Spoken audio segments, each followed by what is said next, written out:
Because my stepsister Vicky remained childless. Alex ordered someone to cut open my belly. On my deathbed, I finally realized that the accidental marriage from the mistaken sedan chair exchange years ago was never a coincidence. When I opened my eyes again, I had returned to 5 years earlier. The young Marquis stood covered in snow, his sharp features icy as he gritted out each word. Sophie, are you truly going to persist in this mistake and marry someone else? I pinched my palm. This wasn't a dream. Chapter 1. When Alex lifted my bridal veil with the jade ceremonial rod, I blocked his hand. I recognized Alex's hands, the scar on his pinky from a eunuch who'd humiliated him during his impoverished childhood. In my previous life, that eunuch had been flayed alive the day after Alex ascended the throne. But I was supposed to marry Ethan, Marquis of Long Peace, not Prince Alexander Bennett. Alex paused, seeming to comprehend yet stubbornly pushing the jade rod forward. I stated coldly, Your Highness, I'm Sophie, not Vicky. The silence stretched before he finally murmured, Sophie? How could this be? He was meant to marry my stepsister Vicky. Last time, through Alex's scheming, our wedding processions had been swapped. We'd married on the same day. Our sedan chairs switched in the chaos, me to Alex's palace, Vicky to Ethan's estate. He began weaving pretty lies. I know your feelings for me. I couldn't respond before due to your engagement. With the guests waiting, let's correct this quietly before the ceremony. Exactly my intention. I cut him off, ignoring his frozen smile. We haven't exchanged vows nor properly unveiled. A simple correction suffices. He persisted, but the Harrisons might have already. Ethan won't. My certainty silenced him. At my insistence, Alex barred the prearranged guests from storming the bridal chamber. Last time, these witnesses had discovered our mismatch, trapping me as his concubine, young and love-struck. I'd embraced this farce as destiny. The heavy headdress weighed on me until new commotion erupted. Someone shoved past guards. Snowflakes swirling around boots stopping before me. Frostbit air couldn't chill the fury in his voice. Sophie, are you truly choosing this? My infatuation with Alex had been public spectacle. When Ethan returned wounded from the frontier, my first act had been demanding our betrothal annulment. The failed attempt landed me in confinement until being dragged to Ethan's wedding. Last life, I'd coldly affirmed my choice. The proud Marquis had trembled with rage before fleeing, vowing, if you suffer hereafter, don't expect my help. Ethan knew I'd resented our marriage. Had he heard rumors blaming me for today's mix-up, he might have believed them. Beneath the veil, I glimpsed crimson robes and snow-dusted boots. Reaching out, I clutched his cloak and buried myself against his chest. Ethan, I mumbled into frost-stiff fabric. What took you so long? The anger drained from him. After a stunned pause, he wrapped me in his fur-lined cloak and carried me out. His cavalry surrounding the palace. None dared intervene. Through the veil's slit, I watched snowflakes catch on his sharply defined jaw as we left that cursed wedding behind. He silently held me tighter, his lips pressed into a thin line of quiet frustration. Yes. Blame me. Sophie Collins and Vicky Mitchell had been secretly switched back. Very few knew about this. Ethan claimed he'd sensed something wrong the moment he saw the bride step out of the sedan. To protect my reputation, he hadn't exposed it publicly. Instead, he'd made excuses to avoid the wedding ceremony before rushing toward the Bennett family estate. On our way back to the Harrison family mansion, I asked softly, Ethan, how did you realize the bride wasn't me? He snorted coldly. Wrong height. Wrong scent, everything was off. I thought you'd found some random maid to stand in while you fled the wedding. His voice paused briefly before continuing with forced calm. On my way here, someone mentioned you wanted to marry Alex instead. Now I see the switched sedan incident was no accident. He swept aside the lotus seeds and peanuts covering the bridal bed, laying me down on the soft silk quilt. When he lifted my crimson veil, I saw Ethan clearly for the first time in years. His ceremonial robes were dusted with snowflakes, the ruby-red curve of his lower lip glistening brighter against the pale backdrop. The young man from my memories still carried that same vibrant energy, though his gaze froze when it met mine. Ethan's brows furrowed as his mouth tightened. "Why are you so pale?" The words hissed through clenched teeth. "Did Alex feed you something poisonous?" I shook my head, pressing a hand against my aching abdomen. The pain had started the moment I heard Alex's voice, because in my past life, he'd sliced open my stomach for Vicky's sake. Back then, I'd foolishly loved the man who pulled me from the lake, Alex, the disgraced prince. I'd fought my parents relentlessly to marry him, becoming the laughingstock of high society. After the accidental marriage swap, even as the Collins family's legitimate daughter, I could only become his concubine since he already had Vicky as his official fiancée. I'd taken poison for him, blocked assassins' blades, and knelt for 3 days in snowstorms begging healers to save his life. I helped him build alliances across the realm until the scorned prince became emperor. When I finally became pregnant as his honored consort, everything seemed perfect until I discovered his long-standing affair with my half-sister Vicky during my final trimester. The lake rescue had been staged. The marriage swap was engineered to control both our families. When Ethan disappeared during border wars, Alex took Vicky, then Mrs. Harrison, into his harem to seize the Harrison family's power. On my deathbed, Vicky flaunted her foreign silk robes worth fortunes. "Sister," she'd sneered, "though I can't bear children, the emperor's giving me yours." They cut my screaming child from my womb while I bled out. Alex's final decree being keep the heir, discard the mother. The phantom pain gripped me again as Ethan summoned physicians who found nothing wrong. Under his icy stare, they prescribed sedatives. In my past life, after the forced marriage to Vicky, Ethan had left for the frontier on their wedding night and never returned. When news of my pregnancy spread, he appeared at the palace winter banquet. We passed like strangers in the snowstorm, his only words being, "The cold harms health, Your Highness. Dress warmer."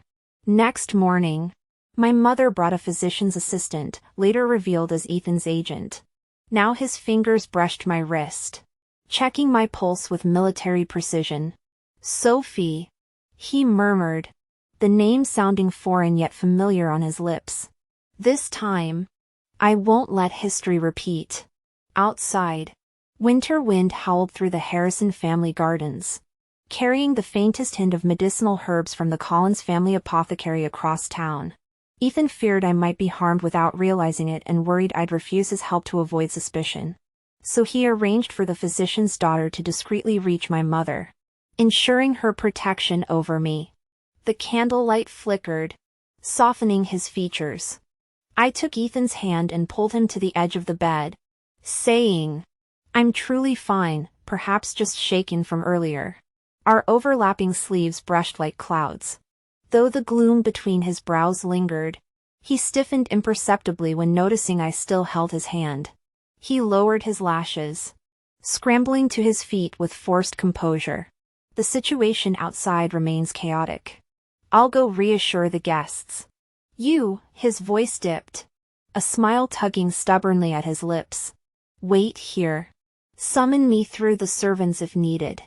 It was a retreat, amused by the blush creeping up his ears. I waited patiently for my maid to escort me back to the ceremony. Instead of the maid, Ethan climbed through the window again, thrusting a warm parcel of pastries into my hands. "Eat." Ridiculous, this was his own estate. He could have walked through doors or sent a servant. Yet here he was, sneaking like a thief. He watched me finish every crumb before vanishing through the window. I stared at the empty frame. Words lodged in my throat as approaching footsteps silenced me. When the exhausting rituals finally ended, Ethan lifted my veil with the jade ceremonial rod. His gaze burned brighter than winter candles. The words I'd swallowed for years surfaced at last. Smiling, I whispered, "Ethan, Marrying you today, it brings me joy. By dawn, news of Vicky's and my accidental bridal swap had spread through the city. To protect my reputation, Ethan claimed the bride had taken ill, delaying the ceremony. Even his search for me had been discreet, his light cavalry encircling the Bennett estate unnoticed. Yet within hours, the scandal exploded. Only one person would orchestrate this. Strangely, Ethan's parents dismissed the gossip, fretting only over my distress. As my homecoming approached, I drowsily watched the maid style my hair in the mirror. A steadying hand cupped my nodding head. In the tarnished glass, Ethan cradled my upswept curls. His fingertips smeared my crimson lipstick, leaving a vivid streak. Eyes downcast, lashes fanning over focused intensity, the sight jarred loose a memory. Once, I too had adored him. Countless girls flung perfume sachets at his horse. But during that lantern festival, he dodged every token to toss me a rabbit-shaped lamp. The firelight had gilded his irises then, just as his proximity now quickened my pulse. His sudden gaze snapped our eyes together. Flustered, I looked away. His barely there smirk infuriated me further. Giggling maids witnessed my embarrassment. I shut my eyes, resigning myself, if not for what happened afterward. I ignored Ethan all morning, oblivious. He brought tea, adjusted my cloak against snowflakes, and glared when our carriage jolted against the Bennets. After securing the dropped hand warmer in my grasp, he stormed outside. Winter's bite rushed through the lifted curtain, leaching warmth from his earlier touch. My chilled fingers ached, barely a moment apart, and already I missed his presence. After a round of insincere pleasantries, Alex let our carriage pass first. Known for holding grudges, the now downfallen man naturally chose to yield to the prestigious Harrison family's authority. But he'd file away every slight in his memory, biding his time like when he'd later flayed the eunuchs who'd humiliated him. His current deference was but temporary fuel for future vengeance. Moreover, the Bennett and Harrison estates lay in opposite directions. Today's chance collision between our carriages was anything but accidental. As Ethan turned to re-enter his carriage, a voice from the crowd shouted, "Everyone knows Sophie is infatuated with Alex. Rumor says she tried eloping in his wedding carriage 2 days back." Until Ethan dragged her home, the crowd erupted in chatter. Soon the scandal would flavor every tea-house gossip in the capital. Someone dared ask if the rumors held truth. Seated calmly in the carriage, I found it peculiar. Alex had orchestrated this mistaken marriage scheme to manipulate both our families. Now that the farce ended, instead of seeking new alliances, he chose to tarnish my reputation and provoke Ethan. My contemplation broke as Ethan's voice cut through the noise like winter steel. "Let me hear such baseless slander again, and losing teeth will seem merciful." Snowflakes swirled through the carriage curtains as I sighed softly, calling out, "Darling." Perhaps I sighed at his bluntness, though he'd never needed political niceties. His battlefield triumphs had already forged public awe and fear in equal measure. Ethan clearly hadn't expected the endearment. We'd been married, yet I'd never used such terms. He strode over in 3 steps, catching my extended hand while shielding me from the wind. Maintaining decorum, "It's cold. Let's return." We both knew unchecked rumors would snowball. Even when forgotten, the stain would linger. Squeezing his hand, I observed the instigator still sprawled on the ground. No common citizen would dare linger after provoking the Harrisons. Since my virtues questioned, I stated evenly, "Let's involve the magistrates." At magistrates, the man scrambled to flee. A whistling stone shattered his knee before guards subdued him. Witnessing my stance against slander, the crowd's belief in the rumors visibly wavered. With practiced grace, I smiled. "As my husband accompanies me home today, we've prepared celebratory tokens for our neighbors." When I reached for Ethan's embroidered coin purse, the one he'd insisted I make him wear, he clung to it like a child. As townsfolk pressed forward for blessings, the earlier scandal faded from minds. Before re-entering the carriage, I glanced across at the opposing entourage. Alex's gaze remained fixed on me, heavy with inexplicable resolve. Suddenly, an absurd thought struck: could Alex also be reborn? But when I looked again, swirling snow obscured his expression. Cold citrus scent enveloped me as Ethan murmured, "Enjoying the view?" The man was clearly jealous, tucking the purse back into his coat. I teased, "Of course. You're the fairest sight." Ethan studied me until my cheeks burned, finally releasing me with a satisfied smirk. "Then who am I?" He wanted to hear husband, but the word caught in my throat. Formally I answered, "You're Ethan Harrison, Lord of Winter Keep, son-in-law of the Collins family." My face warmed further. Choosing mercy, Ethan simply arched a brow, instructing attendants to let the Bennett carriage proceed first. "I am your husband." He paused deliberately, emphasizing the final word as if ensuring the listener across caught it, his voice lifting with amusement. "Which makes your sister my sister. Why shouldn't we let her go first?" As the carriage curtain fell, it shut out the howling blizzard, and with it, the weight of that distant gaze fixed upon me. My hand warmer had long gone cold. "My hands are freezing," I complained, eyeing Ethan's gloved fingers. Meeting my gaze, Ethan arched an eyebrow with aristocratic composure. "Family tradition dictates I only warm my wife's hands." My pulse thundered in the enclosed space, pressing a palm to my traitorous heartbeat. I stayed silent until finally shoving my icy hand into his warmth with a huff, turning away to hide flaming cheeks. "Also," I muttered to the frost-etched window, "husband to the Collins family's second daughter." The remainder of our journey passed without incident. My parents wept with relief at our safe arrival, their tears glinting in the lantern light of the homecoming feast.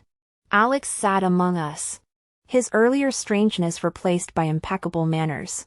When a maid's trembling hand spilled scalding tea across my lap, thick winter layers sparing me burns, Ethan brushed at the dampness with uncharacteristically shaky fingers. "Are you hurt?" I shook my head, studying the servant's unfamiliar face. Not Collins' family staff. This was Vicky's girl from the Bennett household.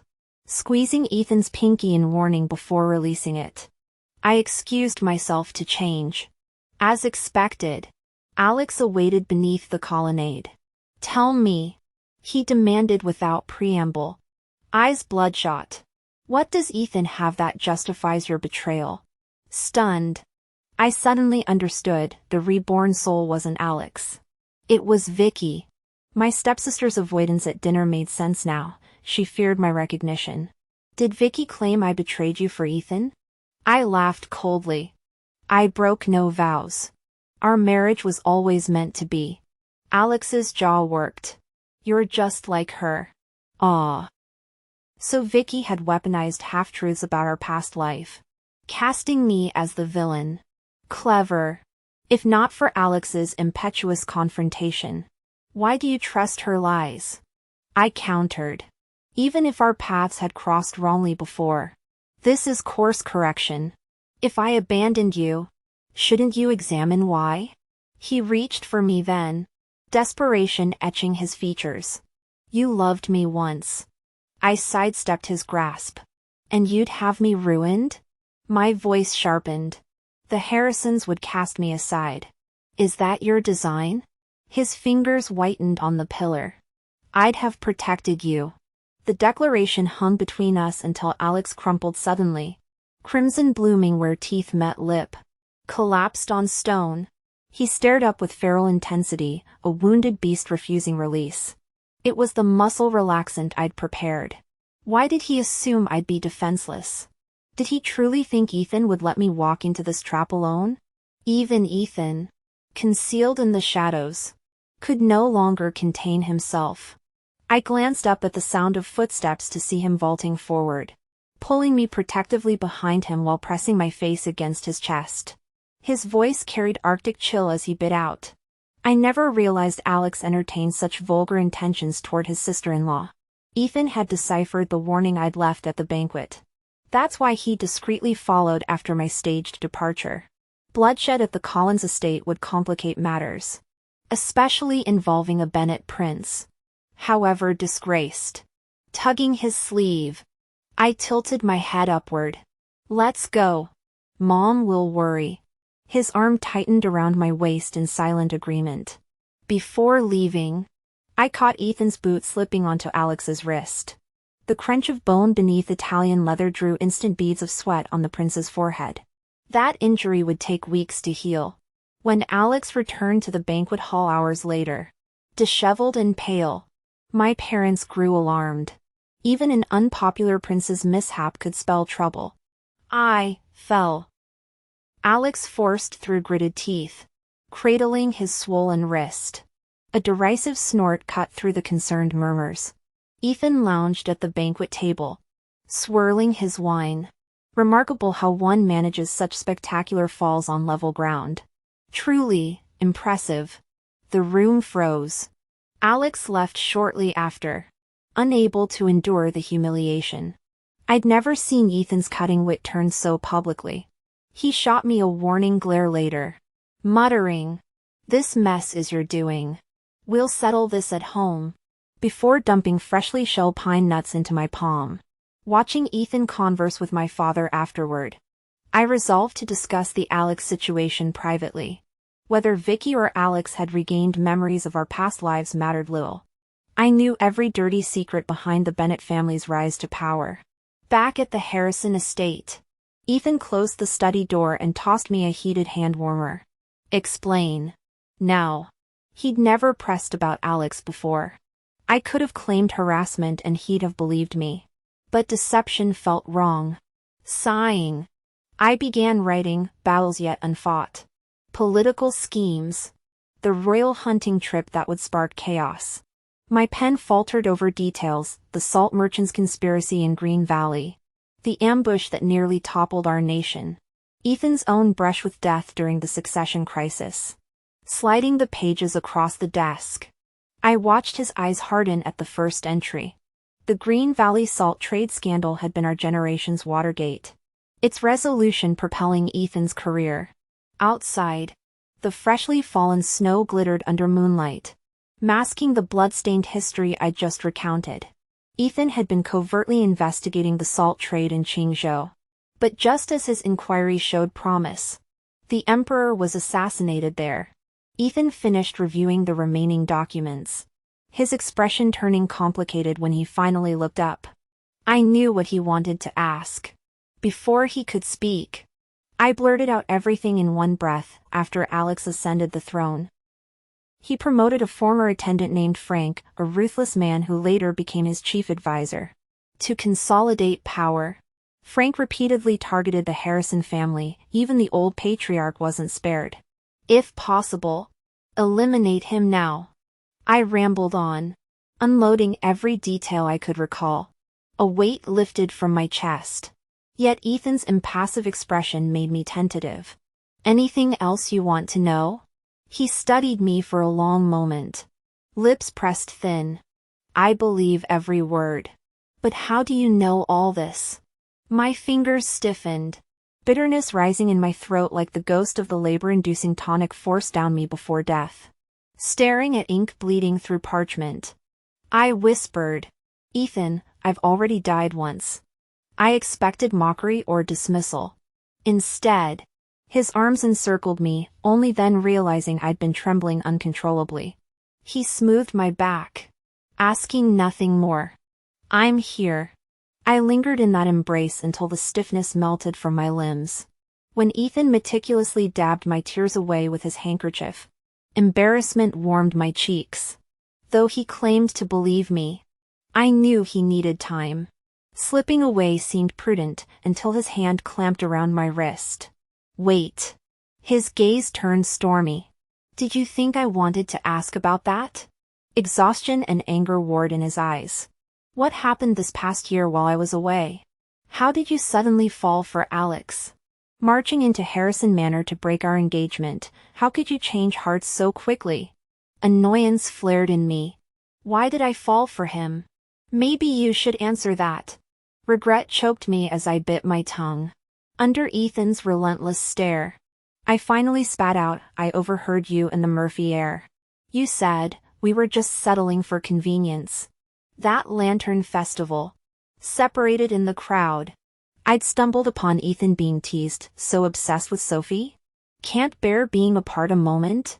Our engagement had been arranged since childhood, a match envied by every society girl. Yet when pressed, Ethan had shrugged. Who likes her? It's just family obligation. We're making the best of it. I'd fled, ripping the ear off the rabbit lantern he'd given me. He found me by the lake. But I refused to speak, waiting for apologies that never came. The next morning, he left the capital on orders. Later, after my accidental fall into the lake where I met Alex, part of me wanted to provoke Ethan. I flaunted my affection for Alex. Even stormed into Harrison Manor with termination papers after Ethan's injury, though I'd secretly left premium medical salves behind. My mother saw through the charade, sighing at my stubbornness. How could I accept that the man I loved only honored our bond out of duty? That he'd marry anyone tied to that contract? The engagement stayed intact. I never truly wanted out. After the mistaken marriage, Alex lifted my veil in front of everyone. No one knew the panic and confusion I felt when I saw him. Already aggrieved. His first words to me were an accusation. "Sophie, are you truly going through with this farce and marrying someone else?" My eyes instantly burned. Clenching my jaw, I coldly replied, "Yes." Neither of us would yield. Ultimately, the rabbit lantern hidden in my dowry remained at the Harrison family estate. We never got another chance. Ethan clearly remembered that lantern festival. He pressed trembling fingers over his eyes. Lips bloodless. So that's how it was. His grip tightened on my hand as if fearing I'd vanish. Long lashes cast shadows when he murmured, "That day, I was wrong. Back at the Imperial Academy, the Crown Prince always competed with me." His pallor worsened. "I didn't want him pursuing you, so I said those cruel words. But I never realized you cared. Even when you came to break our engagement after returning to the capital, you told me you loved Alex. Yet after all our years together, you never once said you loved me. Please don't like him anymore." He suddenly leaned in, warmth enveloping me. "I'll surpass him in every way." Has he ever kissed you like this? Held you like this? Do you love him? More than me? Blame everything on me. Just, don't shut me out again. One wrong choice. If we'd been more persistent that lantern festival. If Aether had apologized after the botched wedding. If we'd been honest, perhaps our past life wouldn't have ended in tragedy. No. I whispered, tightening my grip around the tear staining my palm. I never loved him more than you. After the mistaken marriage, regret came too late. I genuinely tried to build a life with Alex. He treated me tenderly, never letting me feel lesser even before his official wife. Perhaps I did grow to care for him. But as he ascended the throne, his visits dwindled. The palace filled with new beauties and consorts. Until the day he ordered my womb ripped open. That removed the mother. Keep the heir decree severed everything between us. Ethan shook his head. I don't believe you. He leaned closer, eyes glistening. Prove it. Kiss me. My fingers twisted the bedsheets. My traitorous heart raced. Hesitantly, I brushed my lips against his cheek. Not enough. His mouth curved despite the hoarseness. I pinched his arm hard. He winced dramatically. This man always pushed his advantage. I rarely saw Alex afterwards. He busied himself consolidating power, collecting leverage over officials. 2 years felt brief, but sufficient to destroy a snake, strike its head. Interfering with his recruitment of allies like Vicky would only alert him. When assassins targeted the emperor in Qingzhou, Ethan rushed to the rescue. Events mirrored our past life, chaos engulfed the capital. Ambition laid bare. Before Alexander Bennett ascended the throne, his trusted aide Yuanqing had already been eliminated by Ethan. On his coronation day, an unfamiliar palace eunuch arrived at the Harrison family's estate to escort me. Walking through the endless palace corridors along the familiar path, I felt trapped in some recurring dream from our previous lives. The eunuch bowed deeply, addressing me with practiced deference. "Miss Sophie, His Majesty summons you." Even his closest attendants now refused to call me Mrs. Harrison, though Alex hadn't officially assumed the throne yet. The trappings of imperial power already clung to him like a second skin. Palace matrons subjected me to rigorous searches before permitting entry. No doubt Alex's lingering trauma from that poisoned homecoming feast years ago made him paranoid about hidden toxins. He stood waiting in full imperial regalia, golden dragons peeking through the ceremonial robe's intricate embroidery. When he reached for my hand, I stepped beyond his grasp. Undeterred, he strode onto the balcony overlooking the sacred way glowing in dawnlight. "Only emperors may tread that path," he declared, "but when I make you my empress, we'll walk it together during your coronation." My breath caught. The sacred way tradition permitted only two to walk its length, the sovereign and his consort, on their wedding day. Was this his twisted notion of a proposal? Proper marriage rites shall erase past indignities. He continued, surveying his burgeoning domain. "Your inconvenient ties to Ethan, while I can't eliminate him yet.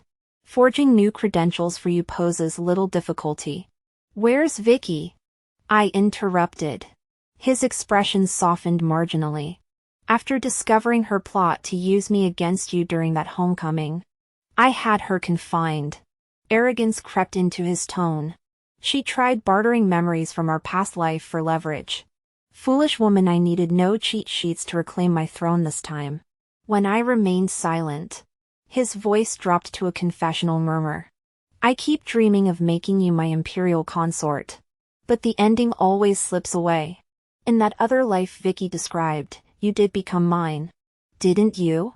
"Yes," I said flatly. "Then you had them cut our child from my womb to give to her." Alex recoiled as though struck. "So you hate me?" he whispered. It wasn't a question. He filled the heavy silence with a desperate monologue. "No matter. We'll start anew." Whether my revelation unhinged him, I couldn't say. He insisted I witness his coronation glory. As thousands prostrated before the golden throne, I stood watching the sole figure remaining upright. Alex's triumphant smile shattered with an arrow grazing his crown. He yanked a eunuch as a human shield, bellowing for guards who never came. Palace defenders turned their blades against him as archers emerged along the walls. Light cavalry flooded the courtyard through every gate. Even amidst the chaos, Alex lunged for me. Ethan materialized between us, silk robe swirling as his flexible blade drew first blood. He'd followed disguised as a lowly attendant, never straying far since my abrupt summons. Pinned by soldiers, Alex fixed me with an anguished stare as they forced him to kneel. I cared not whether his pain stemmed from betrayal or foiled escape plans. I'd learned through 2 lifetimes how thoroughly he cherished only himself. The true emperor emerged unscathed. The Qingzhou assassination attempt had been staged, barbarian spies long neutralized. Every crisis had been carefully orchestrated to expose the traitor. Stripped of titles and imprisoned in the imperial clan court, Alex left behind macabre evidence: a secret dungeon containing a disfigured, broken woman. Vicky, I presumed, completing the Bennett family's missing concubine equation. I visited her cell during spring's first bloom, tender greens pushing through the thawing earth. Her ravaged face twisted in shock. "Why you?" she rasped through ruined lips, clawing the rusted bars with broken nails. "Why do you still live?" Rage contorted the scar tissue as winter's last frost wept from the budding branches. The long imprisonment and torment had left Vicky's mind in chaos, blurring the lines between reality and memory. One moment she believed I'd died during that horrific childbirth. The next she seethed with rage that I still breathed. Standing before her madness, I felt cold detachment mingled with bewilderment. Why do you hate me so much? Mother had never treated Vicky unfairly despite her being a concubine's daughter. Every privilege I received was mirrored in her possessions. I never looked down on her. Never caused her harm. Though technically a secondary daughter, the Collins family showed no distinction between us. Then why had she strangled Mother with her own hands in our past life? During my traumatic labor, she'd whispered venomously that Alex ordered my death after childbirth. Before leaving my blood-soaked chambers, she confessed using white silk to murder Mother after the Bennett family's downfall. Blame yourself, she'd hissed as my vision drowned in crimson tears, agony surpassing physical evisceration. Vicky's shrill voice clawed the air. How could I not hate you? We grew up together. Yet you always stole the spotlight. My piano skills matched yours. My dedication surpassed yours. Yet I remained invisible. Her laughter turned jagged. Killing your mother? Simple, she bore you instead of me. As I turned to leave, her words froze me. Do you know how Ethan died last time? Her poisonous whisper followed. Those battle plans in your handwriting? My flawless forgery. Your letters led him into enemy ambush. Sunlight blinded me as I emerged. Ethan waited. Palm upturned. Your hands are freezing. He chided. Guards inquired about Vicky's fate. His questioning gaze met mine. Just some deranged woman, I answered. No sister of mine. He understood. Whether execution or imprisonment mattered not. In the carriage, I leaned against him, eyes burning without tears. Memories surfaced our estranged period after I demanded annulment. Finding him bedridden post-battle, I'd cruelly declared love for Alex. His coughing fit shook the room as I tearfully accused. Why won't you marry me? Ethan's grip tightened on my wrist. Determination cutting through weakness. When peach blossoms fall next spring, he vowed, I'll make you mine. Regrettably, the peach blossoms of that year never quite managed to fall. As for what truly happened afterward, even in dreams the memories grew increasingly blurred. I awoke from the nightmare to find Ethan halting the carriage. Adjusting the cloak draped over me, he asked softly, What's wrong? Just a bad dream. The tears I'd been holding back now flowed freely. Ethan fumbled awkwardly while wiping my cheeks, murmuring, Dreams are often opposite of reality. I shook my head, tears falling uncontrollably. I dreamed you died. Someone forged my handwriting, leading you straight into the Roan tribe's ambush. His hands stilled before he finally sighed. Is that what the prisoner in the dungeon told you? He always understood. Given the circumstances, how could he not piece it together? Listen well. Ethan cradled my face, his calm gaze anchoring me. I could never mistake your handwriting. Therefore, your dream holds no truth. If anyone tries disturbing you with such lies, he tilted his chin with characteristic pride. Will you believe them? Or me? I choose you. I sniffled. Ethan carefully wiped away the last traces of tears before moving to exit. I clutched his sleeve. Where are you going? He gestured toward a street vendor, eyes crinkling with mischief. My wife happens to adore their flatbreads, devours 3 at once. Since when did I ever eat 3? When he returned with the bread, I stubbornly turned away. Still vexed by his teasing, Ethan made quick work of half his portion. As I inched closer, nearly tumbling into his lap, he deposited the remaining flatbread in my hands along with a dewy peach branch. Our gazes met, laughter dancing in his eyes. The blossoms suspended in that long-ago spring finally drifted earthward. Epilogue, Alex Bennett.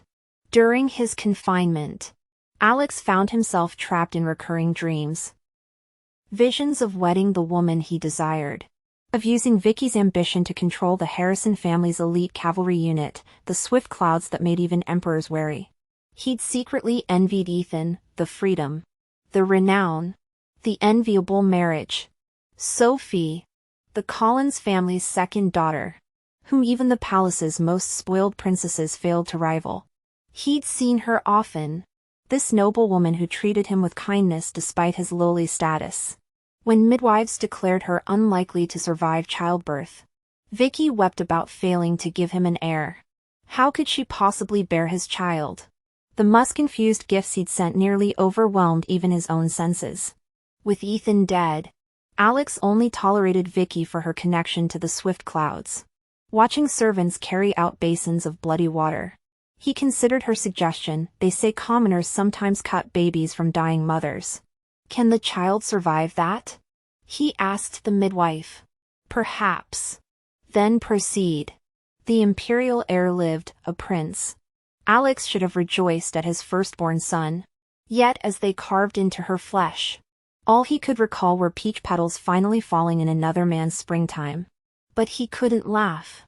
Feeling inexplicably agitated, and finally stormed off. Later, Victoria Mitchell offered to raise the child herself. He'd always indulged Vicky's every whim for the light cavalry's sake. Yet now he issued a stern ultimatum: abandon your delusions. This was his firstborn son. His and her child. Alex knew Vicky would never treat the boy well. He half expected news of the infant's accidental death within 6 months.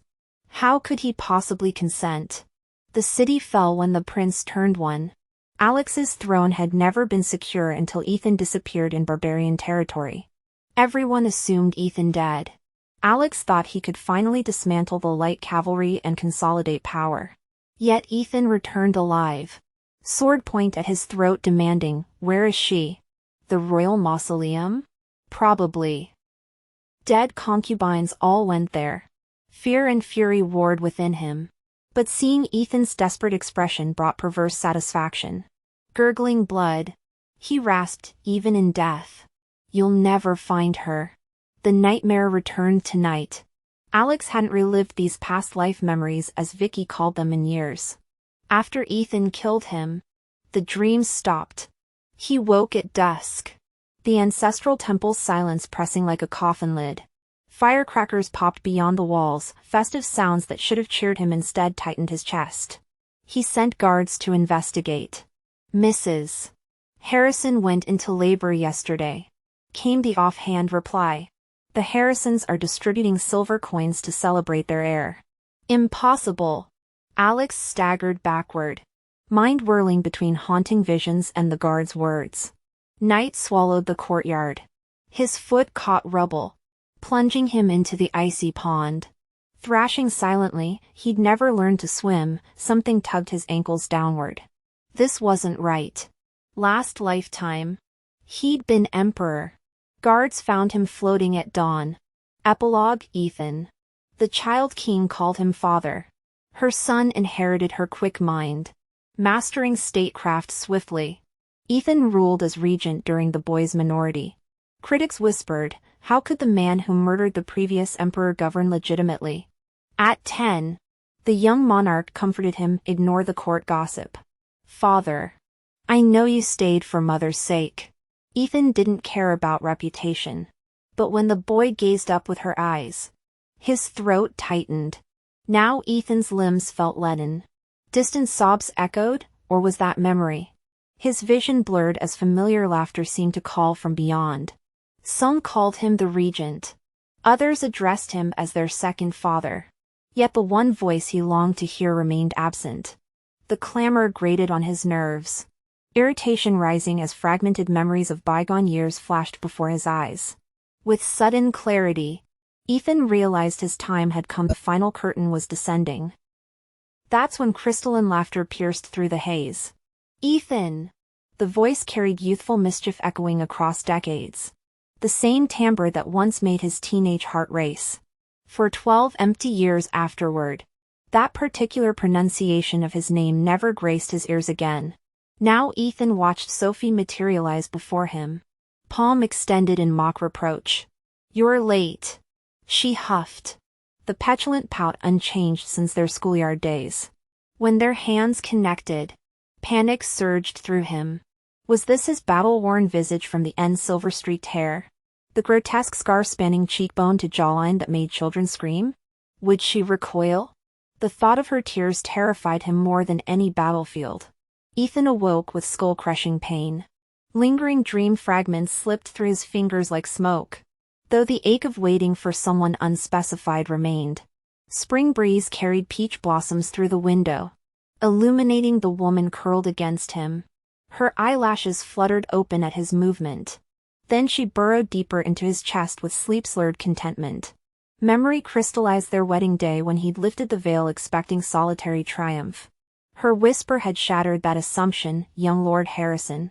Marrying you today brings me joy. Decades of restrained passion erupted then. Monarch butterflies taking flight in his ribcage. How could anyone contain such torrential affection? He'd stopped trying. Likewise. He'd managed that day. Voice carefully neutral despite grinning like a fool. Now watching dawn gild his wife's hair. Ethan understood what that forgotten dream had been, not premonition, but life's bittersweet fullness. Her steady breathing synced with his heartbeat as peach petals dusted the quilt. Some weights led precisely here.